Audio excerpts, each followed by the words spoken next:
Oke, Bismillahirrahmanirrahim. Assalamualaikum warahmatullahi wabarakatuh. Alhamdulillah, segala puji hanya milik Allah Subhanahu wa Ta'ala, karena pada hari ini kita masih diberi kesempatan untuk bisa berbagi ya dengan adik-adik yang program mata kuliah media penyiaran. Nah, video kali ini kita akan membahas materi pertemuan yang kelima. Jadi insya Allah nanti kita rampungkan sebelum Ramadan, biar nanti Ramadannya bisa lebih fokus ke ibadah ya. Walaupun kuliah juga tetap ibadah, tapi maksudnya kayak misalkan mengaji, perbanyak menimba ilmu agama lagi nih bagi teman-teman yang muslim ya, dan sebagainya. Oke, kemarin kita bahas yang pertemuan keempat itu adalah tentang manajemen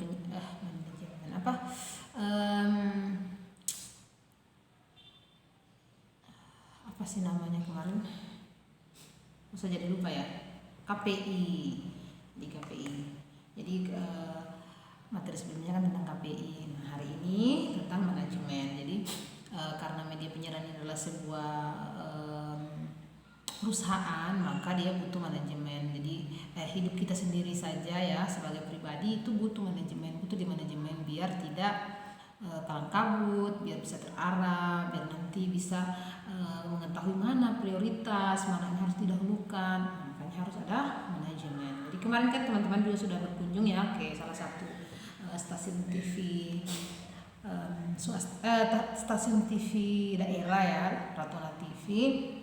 Nah, sekilas kan kemarin direkturnya juga sudah menyampaikan bahwa TV itu adalah salah satu perusahaan yang manajemennya baik, karena kalau misalkan manajemennya buruk maka itu berantakan, karena memang dunia pertelevisian itu adalah dunia yang serba cepat. Jadi dia akan berhubungan dengan broadcast. Jadi segala sesuatunya itu harus butuh ketelitian, butuh kecepatan, butuh manajemen yang baik. Nah, jadi hari ini saya akan menyampaikan berkaitan dengan beberapa pandangan beberapa ahli mengenai bagaimana sih pertelevisian itu di manajemen, biar dari sebuah biar menjadi sebuah tontonan seperti itu ya. Nah, jadi kita awali dengan bahwa seperti sebelumnya saya menyampaikan bahwa memang media penyiaran ini adalah kayak semacam dua mata pisau. Jadi bisa menjadi sesuatu yang positif, bisa juga menjadi sesuatu yang negatif. Nah, jadi sebagai tanggung jawabnya sebuah lembaga penyiaran memang harus bisa memastikan bahwa semua siaran yang dia luncurkan, yang ditonton oleh masyarakat, oleh penikmatnya, itu harusnya menjadi memiliki nilai yang positif dan seperti apa yang dicita-citakan ketika media penyiaran itu ada pertama kali di Indonesia. Jadi harus menjunjung tinggi nilai-nilai moral. Nah, kemudian kita bahas manajemen ya. Jadi karena meskipun media penyiaran ini, sebuah lembaga penyiaran itu kan memang berkaitan dengan peralatan-peralatan ya. Kayak teman-teman lihat kemarin kan ada berbagai macam alat untuk memproduksi sebuah siaran, dari diambil dari lapangan kemudian menjadi siaran, menjadi tontonan. Nah, itu kan luar biasa sekali perjalanannya. Nah, kenapa harus ada manajemen? Karena memang yang menggerakkan semua peralatan tadi adalah manusia, makanya memang harus di manajemen. Jadi di manajemen ini akan diatur setiap orang punya jobnya masing-masing, bagaimana berkoordinasi, bagaimana mengatur ritme kerja, bagaimana merencanakan dan segala sesuatunya ya. Jadi manajemen penyiaran itu proses terjadinya manajemen penyiaran dilandaskan karena penyempitan prinsip-prinsip dasar manajemen dan prinsip-prinsip dasar penyiaran yang berorientasi pada tujuan yang hendak dicapai melalui terciptanya siaran yang berkualitas, baik dan benar. Nah, jadi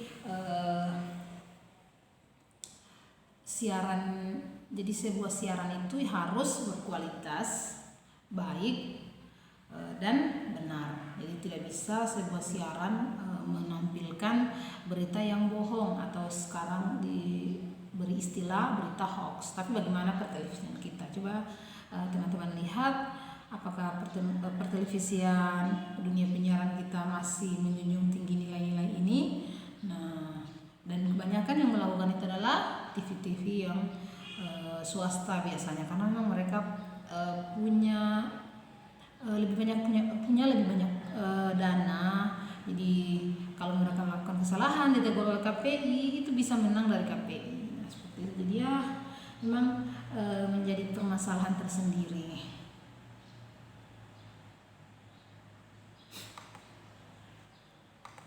Selanjutnya,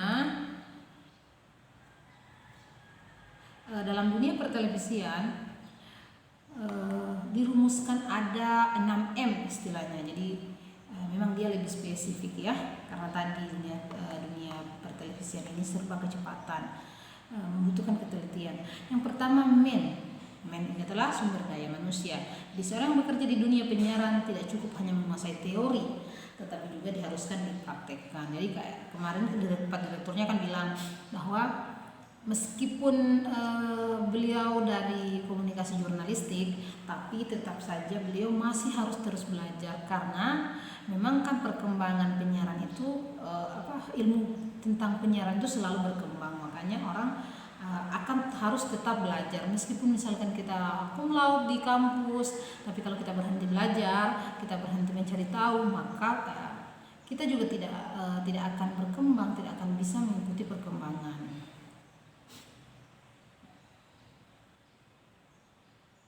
Oke, saya lanjutnya adalah money, uang. Jadi kemampuan keuangan. Nah, uang adalah sumber yang paling pokok dalam suatu penyiaran. Makanya kalau stasiun TV banyak siarannya, itu berarti banyak uangnya. Dan canggih sumber daya manusianya. Karena kan sekarang kan berita-berita siaran-siaran, infotainment segala macam kan dengan berbagai macam konten, dengan berbagai macam tampilan. Nah, itu kan butuh sumber daya manusia yang mumpuni dan tentunya dana. Kemudian metode, yaitu cara atau sistem yang digunakan untuk mencapai tujuan. Nah, ada beberapa sistem siaran, sistem untuk menyebarluaskan siaran. Yang pertama, sistem terestrial. Terestrial ini adalah sistem yang memancarkan signal di permukaan tanah dengan menggunakan microwave. Jadi ini nanti teman-teman baca deh di handoutnya nanti ya. Jadi pancaran SHF, super high frequency, harus bebas hambatan. Jadi ini masih ada hubungannya lagi dengan uang. Jadi membuat pancaran signal itu ya butuh dana ya. Kemudian sistem DBS. Ya, jadi sistem DBS sistem satelit. Di sini diperlukan jasa satelit komunikasi. Satelit komunikasi adalah satelit yang dipergunakan khusus untuk keperluan komunikasi. Ada yang memiliki 12, 24, 62 atau lebih dari 100 transponden. Nah, tergantung misalnya, atau transponden dapat dipergunakan 1.300 saluran telepon atau 12 saluran radio siaran atau 1 saluran televisi berwarna. Jadi saya pernah mengikuti sebuah talk show seperti itu ya, tentang media dulu waktu S2. Katanya beliau itu mengkritisi. Jadi mengkritisi beliau itu waktu itu pembicaranya adalah pakar di bidang internet.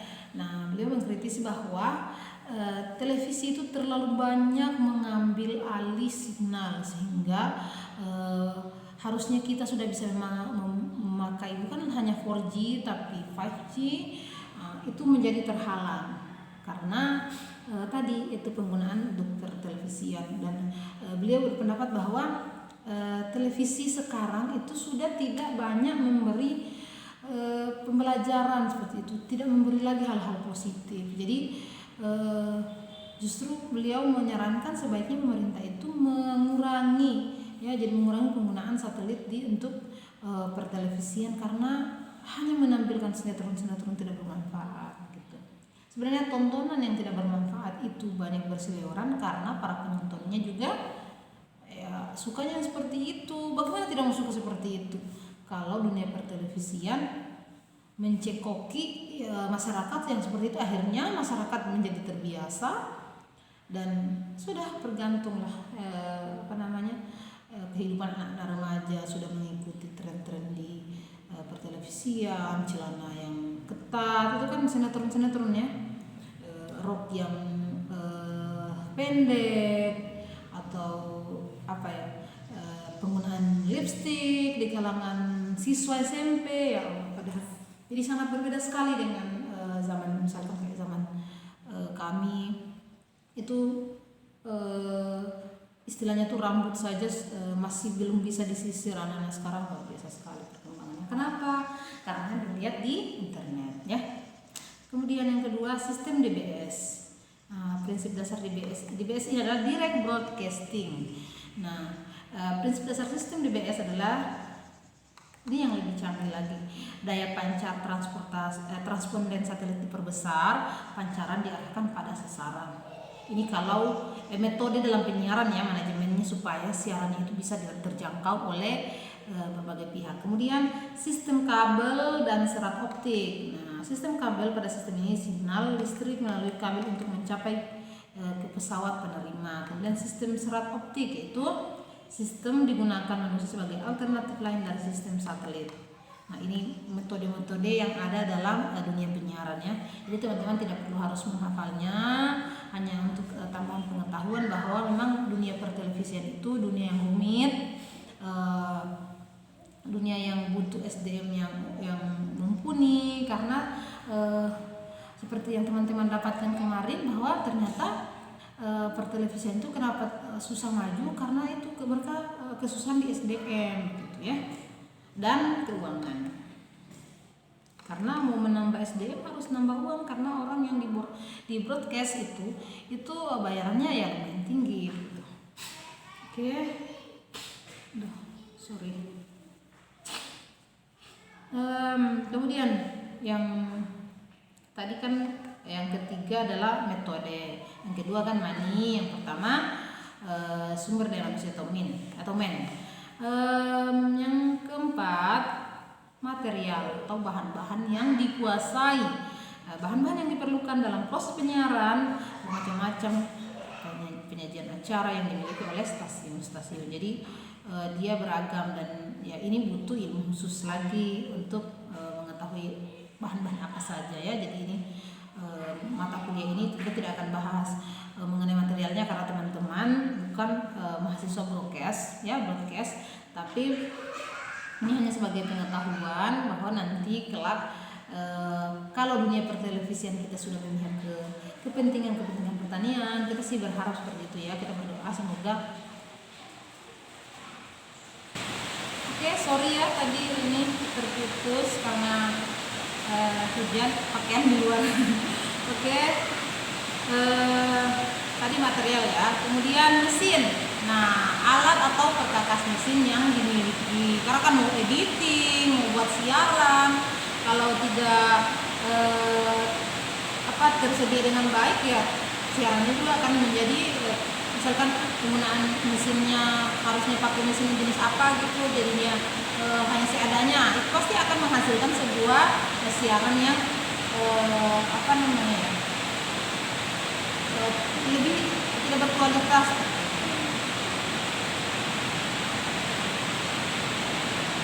Yang terakhir adalah market.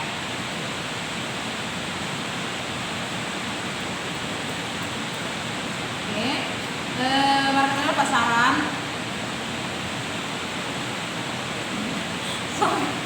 Hujan ini. Market ya adalah pasaran, tempat untuk melempar hasil atau menjual produksi atau karya ya di pasarnya. Dan biasanya ternyata pertelevisian itu mereka riset dulu, ini masyarakat sukanya apa, baru deh mereka buat kegiatan siar. Misalkan masyarakatnya sukanya kalau Ramadan sukanya dengar ceramah, maka mereka akan memproduksi itu. Oke, selanjutnya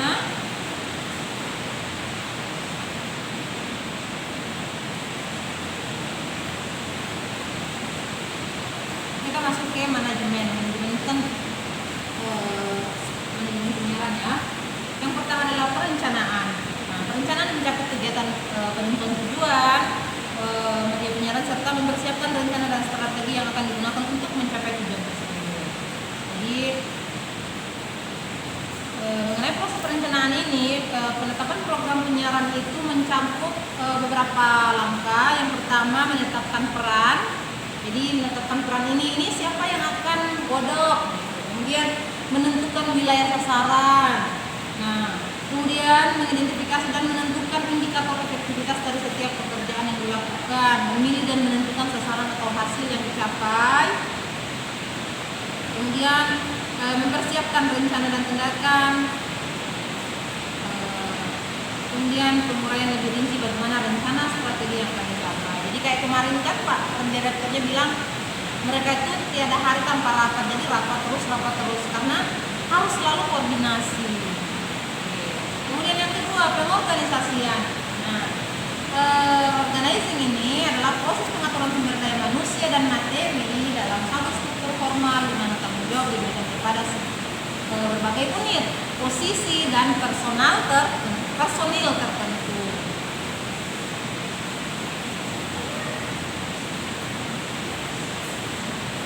Jadi kalau di penyiaran itu ada strukturnya, itu ada pimpinan, jadi direktur utama, pimpinan tertinggi atau suatu stasiun penyiaran, biasanya disebut general manager, manajer umum, stasiun berskala nasional namanya direktur utama, ya, kalau yang skalanya nasional. Kemudian struktur organisasinya itu tergantung skala kegiatannya. Jadi kalau organisasi stasiun penyiaran biasanya terdiri dari beberapa bagian atau departemen.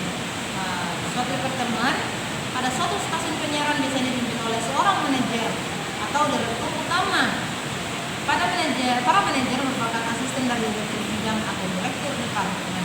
Nah, direktur departemen biasanya dipilih dari manajer senior yang ada di departemen. Jadi kayak yang dijelaskan juga kemarin kan bahwa yang jadi direktur itu orang yang sebelumnya sudah berkarir dari bawah gitu. Di dunia televisi kan seperti itu. Dan dia berkarir dari bawah. Kemudian sampai nanti bertahun-tahun baru bisa diangkat menjadi direktur. Walaupun sudah jadi direktur, beliau tetap juga harus istilahnya itu kalau harus mengangkat kabel juga pada saat proses siaran langsung ya. Nah, kalau diharuskan ya kenapa tidak, daripada hasilnya juga tidak maksimal.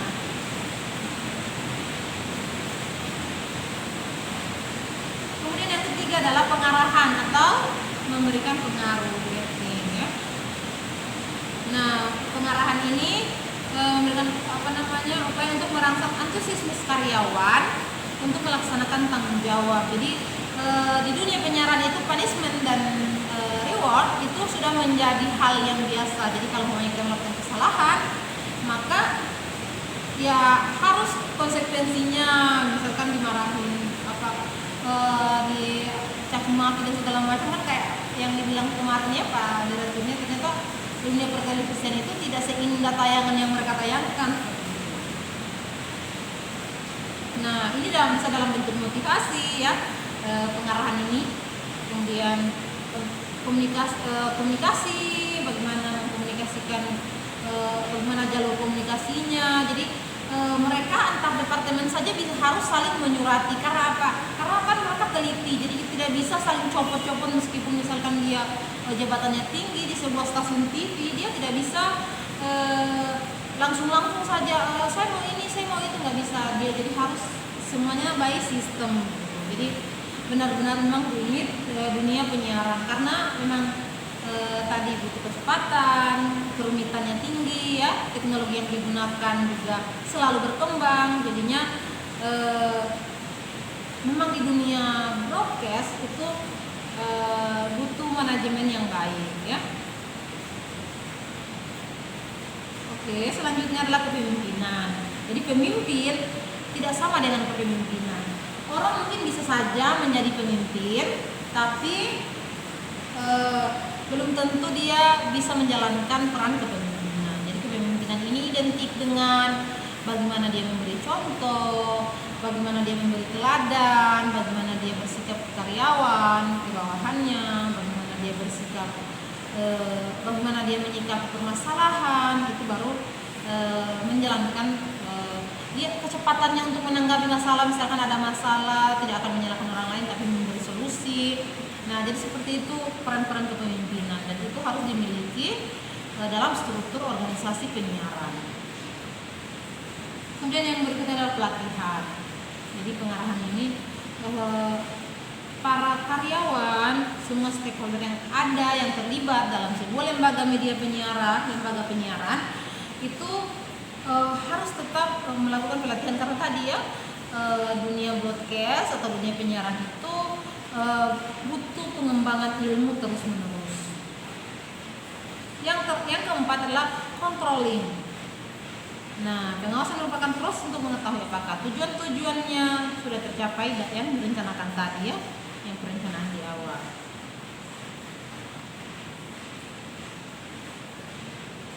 Oke, controlling tadi menjadi pembahasan terakhir untuk manajemen penyiaran. Jadi materinya sedikit, tapi sebenarnya pelaksanaannya nanti di media penyiaran, di lembaga penyiarannya itu tidak sedikit materi yang disampaikan saat ini. Jadi kan teman-teman juga kemarin sudah waktu kunjungan ya, sudah belajar banyak hal.